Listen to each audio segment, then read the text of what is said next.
ஆமா அழுக்கா இருப்போம், கருப்பா கலையா இருப்போம், ஒன்னு உசுரா இருப்போம்.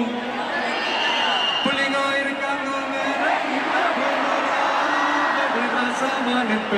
என்னோட இல்லாம யாருக்கும் தவளுண்டு நீ இல்ல தவளத்தாவே நில்லையே ஆளு நண்பானி நெஞ்சுக்குள்ள குடியிருக்கும்.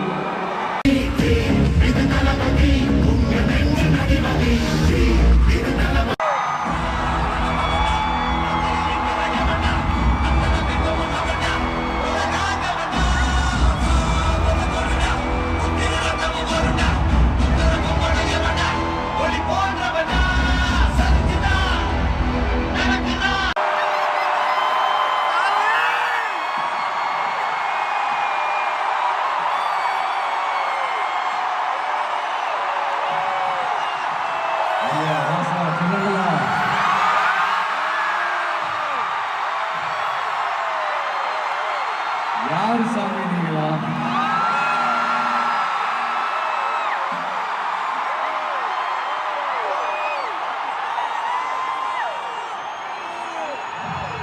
என் நெஞ்சில் குடியிருக்கும்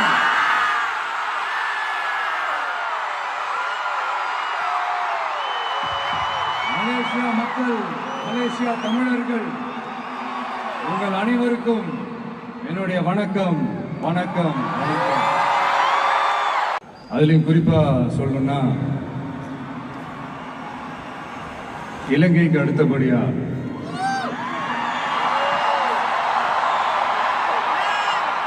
அதிகமான தமிழர்கள் வாழ்ற ஊர்னா நம்ம மலேசியான்னு சொல்லணும்.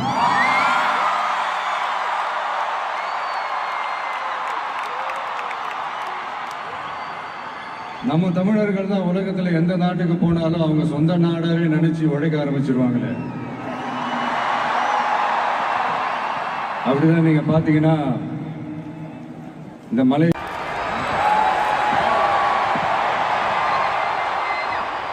அப்படின்னு நிறைய பேர் சொல்லி கேள்விப்படும் போது உண்மையிலே ரொம்ப சந்தோஷமா தான். இங்க இருக்கிற முருகன் கோயிலுக்கு மலையக்காரங்க காவடி எடுத்துட்டு போறாங்க.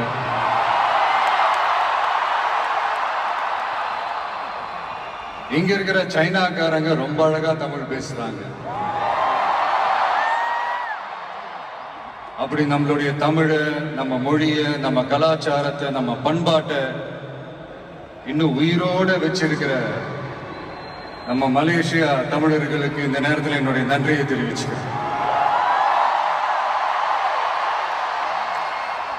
அது மட்டும் இல்ல, இத்தனை வருஷமா நீங்க தமிழ் சினிமாவுக்கு கொடுத்திருக்கிற அந்த ஆதரவு கொஞ்சம் நெஞ்ச ஆதரவு இல்லைங்க, மிகப்பெரிய ஆதரவு.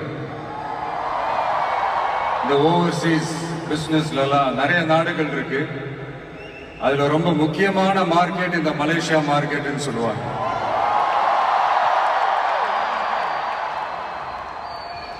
நம்ம நண்பர் அஜித் நடிச்ச பில்லான்னு சொல்லுவாங்க.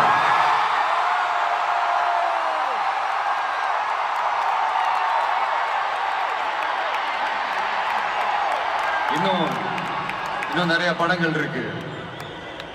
என் படங்கள்ல காவலன், குருவி எல்லாம் எங்க ஷூட் வந்தப்போ ரொம்பவே சப்போர்ட்டிவா இருந்திருக்கிறீங்க. யாதும் ஊரே யாவரும் கேளீர்னா அது நீங்க தாங்க. அப்படிப்பட்ட இந்த மலேசியால இந்த ஜனநாயகன் படத்தினுடைய அது சொல்லாமா வேணாமான்னு தெரியல, என்னோட கடைசி படமான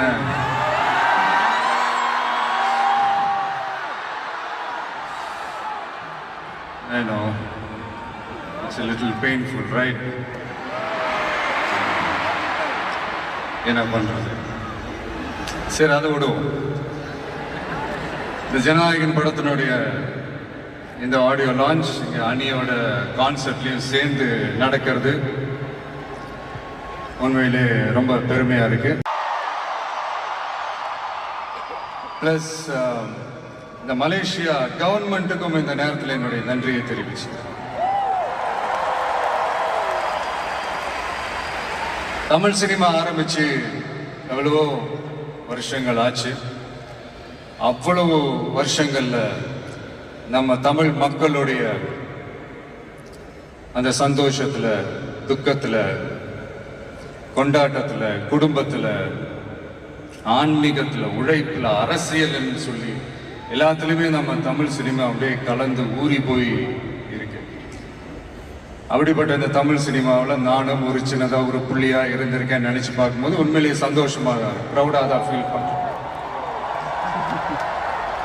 சினிமா விட்டு ஏன் போறீங்க அப்படின்ட்டு நிறைய பேர் கேட்குறாங்க. சினிமான்றது ஒரு மிகப்பெரிய ஒரு கடல். அதுல ஒரு கரையோரமா ஒரு சின்னதா ஒரு மணல் வீடு கட்டணும்னு தான் நான் ஆசைப்பட்டேன். பட் அதே ஒரு மாளிகையா மாத்தி தந்தது நீங்க எல்லாரும் தான், என் ரசிகர்களாகிய நீங்க எல்லாரும் தான்.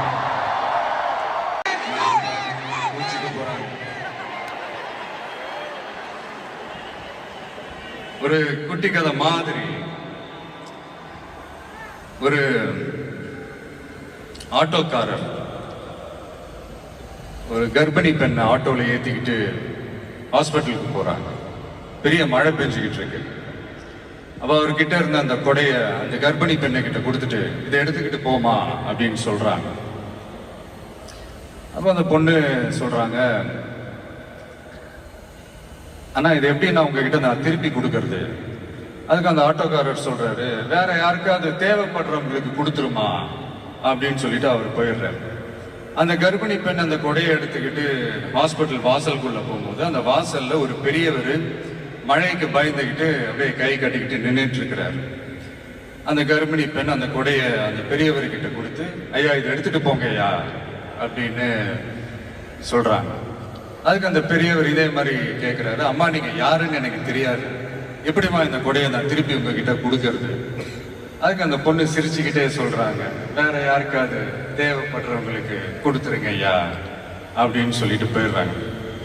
உடனே அந்த பெரியவர் கொடையை எடுத்துக்கிட்டு பஸ் ஸ்டாப்புக்கு வராரு. பஸ் வருது, ஏறி போகும்போது அங்க பாக்குறாங்க ஒரு பூக்கார அம்மா பூவை வச்சுக்கிட்டு ஒரு அட்டையை இப்படி மழைக்காக பிடிச்சிக்கிட்டு உட்கார்ந்துட்டு இருக்கிறாங்க. பெரியவர் போய் அந்த கொடையை அந்த பூக்கார அம்மா கிட்ட கொடுத்துட்டு அவர் பஸ் ஏறி போயிடுறாரு.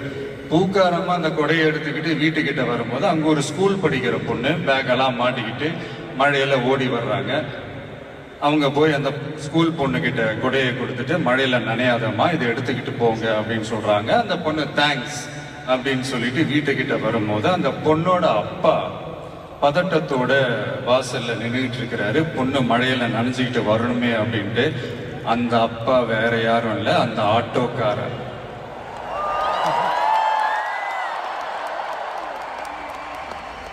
அந்த குடை அவர் கொடுத்த குடை. So the moral of the story is,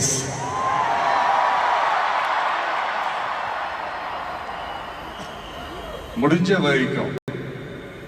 வரைக்கும் எல்லாருக்கும் சின்ன சின்னதா ஒரு நல்லது, சின்ன சின்னதா ஒரு ஹெல்ப் அது செஞ்சு இருந்து பாருங்க. லைஃப் ஒரு மாதிரி ஜாலியா இன்ட்ரெஸ்டிங்கா இருக்கும்.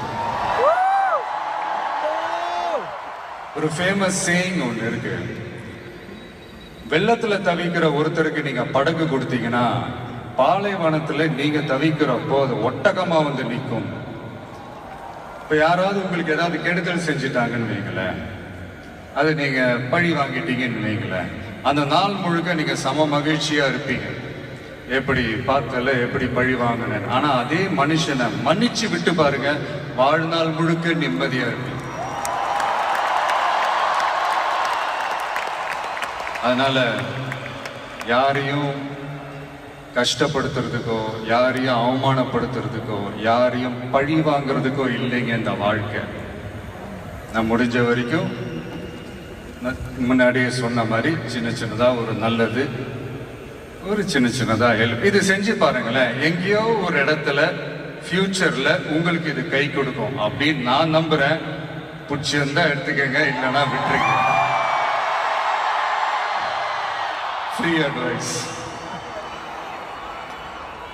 இப்போ இந்த ஈவெண்ட், இந்த ஹீரோ ஆஃப் திஸ் ஈவெண்ட்டுக்கு வருவோம், மிஸ்டர் அனிருத். அவருக்கு நான் ஒரு பேர் வைக்கலான் இருக்கேன். MDS. Anybody? Ramya, can you guess? M. Vijay, can you guess? MDS. MDS. தெரியல சார், நீங்களே சொல்லுங்க. Musical Departmental Store. அதாவது அந்த ஸ்டோரை திறந்து நீங்க உள்ள போயிட்டீங்கன்னா அன்லிமிட்டடா என்ன வேணுமோ எவ்வளவு வேணுமோ எல்லாத்தையும் எடுத்துக்கிட்டு ஹாப்பியா வரலாம். அது சாங்ஸா இருக்கட்டும், பிஜிஎம்மா இருக்கட்டும், இல்ல பேக்ரவுண்ட் ஸ்கோர்ல அந்த பிட் சாங்ஸா இருக்கட்டும், எஃபெக்ட்ஸா இருக்கட்டும், இந்த மாதிரி என்ன டிசப்பாயிண்ட் பண்ணதே இல்லை அனி. அது என்னுடைய படம் ஆல்பமா இருக்கட்டும், இல்லை மற்றவங்க படம் ஆல்பமாக இருக்கட்டும், படிப்படியாக போய்கிட்டே இருக்கிறாரு. I'm so happy for you அனி. அண்ட் என்னுடைய டைரக்டர் ஹெச் வினோத் ஒரு சமூக பொறுப்புள்ள ஒரு இயக்குனர் சொல்லலாம்.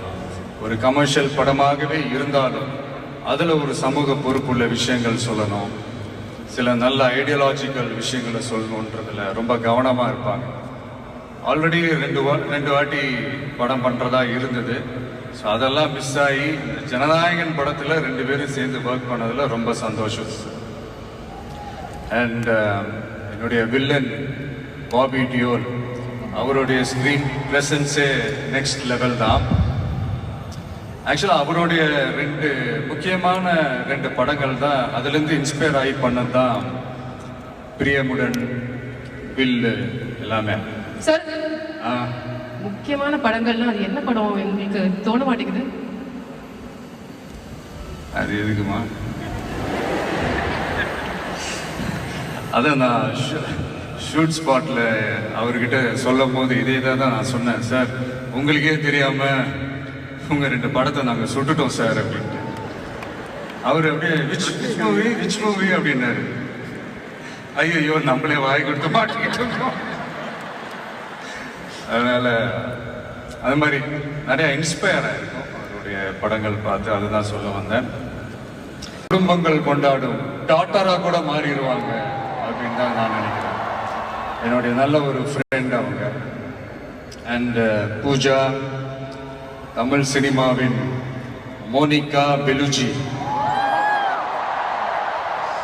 அவங்களுடைய நடிப்பாக இருக்கட்டும், டான்ஸாக இருக்கட்டும், ஸ்க்ரீன் ப்ரெசன்ஸாக இருக்கட்டும், எல்லாமே next level. And Prakash Raj, ஜென்ரலாக ஹீரோவுக்கும் ஹீரோயினுக்கு தான் நல்ல இந்த ஒரு கெமிஸ்ட்ரி ஒர்க் அவுட் ஆகும்னு சொல்லுவாங்கல்ல. எனக்கு ஆக்சுவலாக எனக்கும் பிரகாஷுக்கும் நல்ல கெமிஸ்ட்ரி ஒர்க் அவுட் ஆகும். இந்த ஹீரோ வில்லன் அந்த காம்போ நான் சொல்கிறது கில்லி டேஸ்லேருந்தே சொல்கிறேன். கில்லியாக இருக்கட்டும், போக்கிரியாக இருக்கட்டும், சிவகாசியாக இருக்கட்டும், இல்லை இப்போது ஜனநாயகன் வரைக்கும் அந்த ப்ராசஸில் நான் ரொம்பவே என்ஜாய் பண்ணேன். So thank you Prakash. அண்ட் முக்கியமாக என்னுடைய ப்ரொடியூசர் கேவிஎன் சார், அவங்க ஆக்சுவலாக இந்த படம் 2023 அந்த பேச்சுவார்த்தையெல்லாம் ஸ்டார்ட் ஆகிடுச்சு, இந்த மாதிரி படம் பண்ண போகிறோன்ட்டு. அதே நேரத்தில் நான் என்னோட இந்த பொலிட்டிக்கல் சைடும் அது அந்த அனௌன்ஸ்மெண்ட்லாம் வந்துருச்சு. அப்போ நான் அவர்கிட்ட நான் கேட்ட ஒரே ஒரு விஷயம் தான் அவர்கிட்ட நான் கேட்டேன். சார், சும்மாவே என் படத்துக்கு பிரச்சனை வரும், இதில் வேற ட்ராக்கை நோக்கி போகிறேன், எப்படி சார் இந்த டைமில் நீங்கள் படம் எடுத்து பண்ணுறீங்களா, பரவாயில்லையான்னு கேட்டேன். அவர் அதெல்லாம் யோசிக்கவே இல்லை, இமீடியட்டாக பண்ணலாம் அப்படின்ட்டு அந்த பாசிட்டிவ் வைபை எங்கள் மேலே திருப்பி விட்டார். ஸோ இந்த நேரத்தில் அந்த படம் நீங்கள் எடுத்து பண்ணதுக்கு ரொம்ப நன்றி சார். ஏன்னா அதுலேருந்து ஸ்டார்ட் ஆகி இன்னைக்கு இந்த ஆடியோ ஃபங்க்ஷன் வரைக்கும் நின்றுருக்கிறோம். எதுலையுமே தலையிட மாட்டார். நம்மளுடைய கோ ப்ரொடியூசர்ஸ் ஜெகதீஷ், லோஹித்லாம் சொல்லுவாங்க, இவர் என்ன சார் எதுலையுமே தலையிடவே மாட்டாரு, என்ன நடக்குது, ஏது நடக்குது, ஷூட்டிங் நடக்குதா இல்லையா, என்ன செலவாகுது, எதுவுமே கேட்க மாட்டேன்றாரு. அது ஒரு விதத்தில் ப்ளஸ்ஸாகவே இருந்தாலும் இன்னொரு விதத்தில் மைனஸாகவும் இருக்குது அப்படின்ற மாதிரி விளையாட்டாக சொல்லிட்டு இருப்பாங்க. ரொம்ப அவருக்கு இந்த மாஸ் ஃபிலிம் வலுவான எதிரிகள் இருக்கணும்.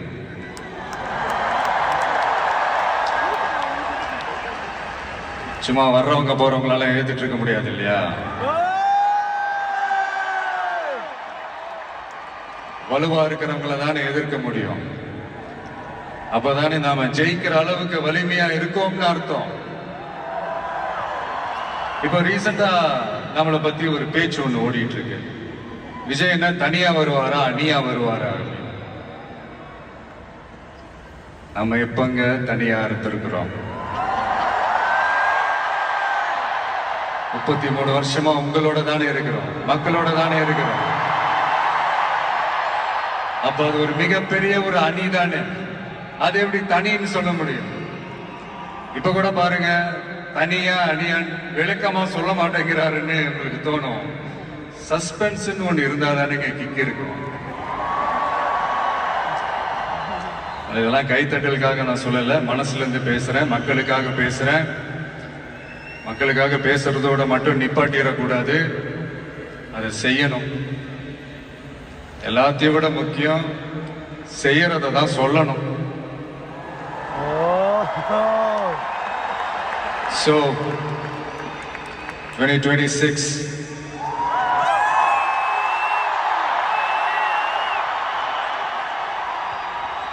history repeats itself.